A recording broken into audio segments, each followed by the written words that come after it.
How are y'all doing? It's me, a Sun Dodger, and welcome to another episode of Does This Measure Up? Today I'm measuring Marty Supreme.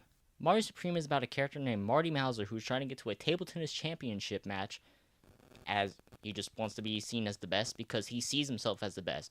Even at some point in the movie, he calls himself the ultimate product of Hitler's defeat. So he has a very high self-esteem of himself, thinking he is a very big deal, as we'll put it. Now, as I've already said, that Marty's the main character of this story. He's also played by Timothée Chalamet, who you may know from Dune, Wonka, and a couple of other movies. I'm not gonna lie, this is the first Timothée Chalamet movie I've ever seen, so I don't really know what all he's been in. But I want to watch Dune before Part 3 comes out, because I want to go to the theaters to see that one, since everybody likes Dune. I've already touched on him having a very high self-esteem, but he's overall an actual very cocky guy, not just somebody that's overly confident, but just flat-out egotistical, only thinks of himself at times, and doesn't mind really using others for his benefit, as long as he's able to get what he wants out of them. And in this case, it happens to be trying to get to the table tennis championship, as we've already said. There was a tournament previously in the movie that he loses to a Japanese character known as Koto Indo on, and the championship is going to be at Japan. But Marty has a $1,500 fine because he misbehaved, as I'll say. He threw a trash can and freaked out after losing. So he has a bit of he's banned at the moment. And he needs to come up with this money so that he can go to the championship. And also, get a plane to Japan, of course. Now, for people that may not like a very full of themselves lead, I do say that every time that he does something, he very much fumbles the opportunity. And he does get humbled each time, but he still has that usual cockiness about himself, even at the end of the movie. But he's still not at the exact same place at the end of the movie as he was at the beginning of the movie, which I personally like a lot. Because, they could have just had him be the exact same, the literal exact same, full of himself, narcissistic type of person from beginning to end. But even though he still has that arrogance about him, at the end of the movie, he definitely does humble down a little bit, I guess you could say. Or humble up. I don't know. What would I call being humble? I would like to also discuss the cast of this movie after discussing Timothy. I have a phone here just so I can list off their full names for all the actors. But, we already know Timothy is Marty. But they also have Odessa Azion, I'm hoping I said her name right, as Rachel Misler, Gwyneth Paltrow as Kay Stone, Tyler the Creator as Wally. I for sure thought he had a last name, but I had to look it up because I don't remember it, but he doesn't. His name is just Wally in the movie. And Kevin O'Leary as Milton Rockwell, and Abel Ferrara as Ezra Mishkin. Now, I'll be honest in saying that the reason I went to see this movie is because of Tyler, as he is my favorite artist. But I do think Timothée Chalamet is the person that stole the role for me. His role as Marty is definitely one of my favorites in cinema history, and my favorite in this movie. But Tyler also does a really good job as well, especially for a first role. And all the other people that were in this movie. Kevin O'Leary apparently just kind of plays himself, from what I know, which is kind of interesting because, Milton Rockwell is kind of an asshole. So I'm like, oh, is that how Kevin O'Leary is in the movie? And Abel Ferrara, if that's all, I don't know about what Abel Ferrara is. I hope he doesn't play himself, because kind of same thing, but even worse, if I'm being honest. But he played a really good character as Ezra. Gwyneth Paltrow, I've not seen in forever, actually. I think the only time I've really seen her in any movie since the Goop situation is whenever she does Pepper in Iron Man. Or at least whenever she's around Tony Stark, because, Avengers also had... Or no, Spider-Man Homecoming also had Gwyneth Paltrow as, Pepper. And also Odessa as Rachel, also very nice as well. I don't have too many deep thoughts on these characters as... I don't know. I do have my thoughts, but it kind of just what I've already said. It's just I think they all did really good and excelled as each role. None of these were really good, even though I said Odessa did good. I think that she actually did fantastic. I don't know. I'm not good at explaining myself or anything. And while on the topic of the cast, Timothy as well has been an absolute marketing genius for Marty Supreme.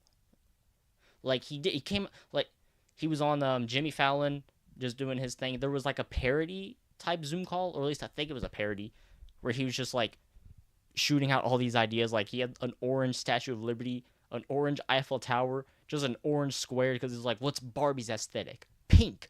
But if we just do orange, that looks like we're just ripping off Barbie. So we're gonna do hardcore orange, corroded orange. It's just like, wow, whoa. But again, I think it was like a parody, or at least that's what I've been hearing. So it's like, you know what, interesting. but but also he jumped, like, there's a theory about SD Kid being him. So he dropped a song with SD Kid, and he shouted out Marty Supreme in the verse a few times. Like, he's been on a run with this movie. But I want to stay on the topic at hand of the movie. Well, I guess get back to the topic because I wasn't on it at that point. But get back to the topic at hand. And I mentioned Marty's fumbling.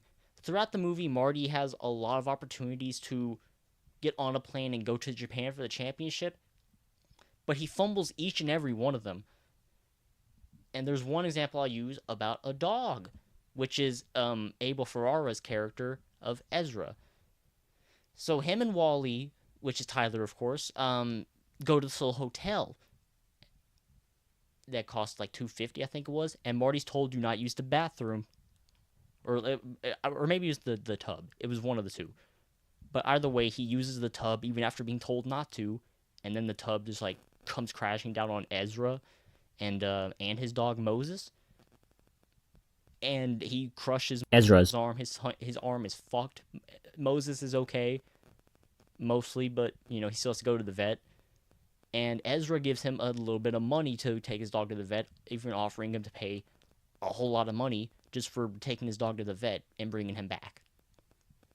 However, Marty sees this as an opportunity. Instead of just taking that money and paying the vet and then coming back to get more money that would be given to him by Ezra, he instead thinks, what if I hustled at a little ping pong match and got even more money, then paid that to the vet, had more money left over from that, and then got more money from that guy.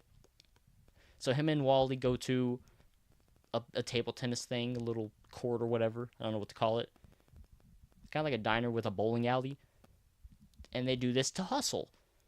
And they win. They do get a lot of money out of that. However, the people they hustled find out they're hustlers, so then they come to take their money back, and they end up having a struggle, and they either break the window or the door got open. Well, they broke the window, but I don't know if it was just the dog jump out of the window, or if they jumped out of the door from it being open.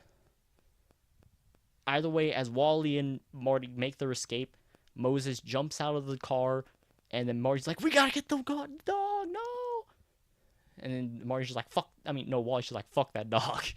And then they lose the dog, and that takes an opportunity fumbling for Marty. And it's moments like this throughout the entire movie where Marty just fumbles over and over again, but they're like in very believable ways that could absolutely happen to anybody. I also very much like the dialogue in this movie.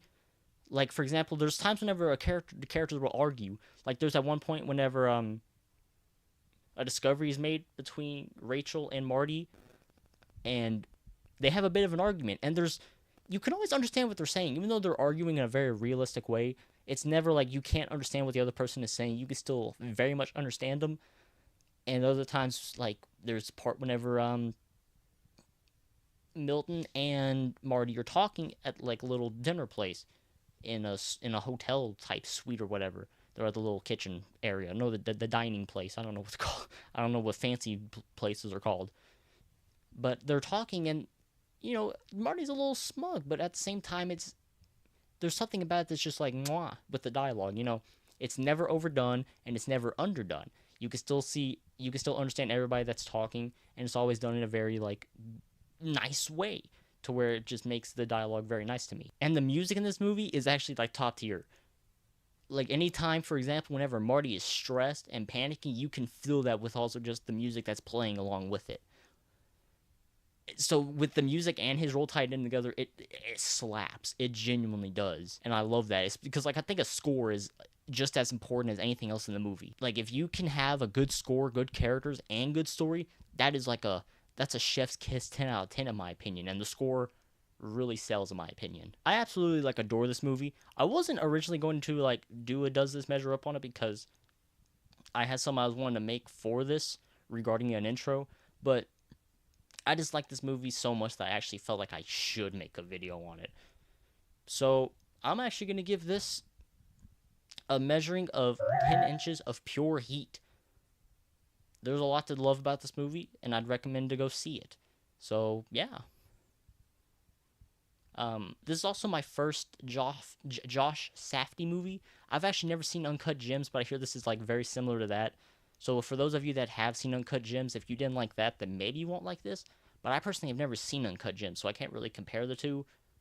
But if they are similar in style, and I love this movie, I'm hoping to also very much like Uncut Gems as well, and any other like Safdie movie. Um, but yeah, I don't really have too much else to say about anything. If you haven't seen this movie, go watch it while you can in theaters, as I think going to the theater is always just a better experience, in my opinion. So yeah, go do that. And yeah, with that, I'll take my leave.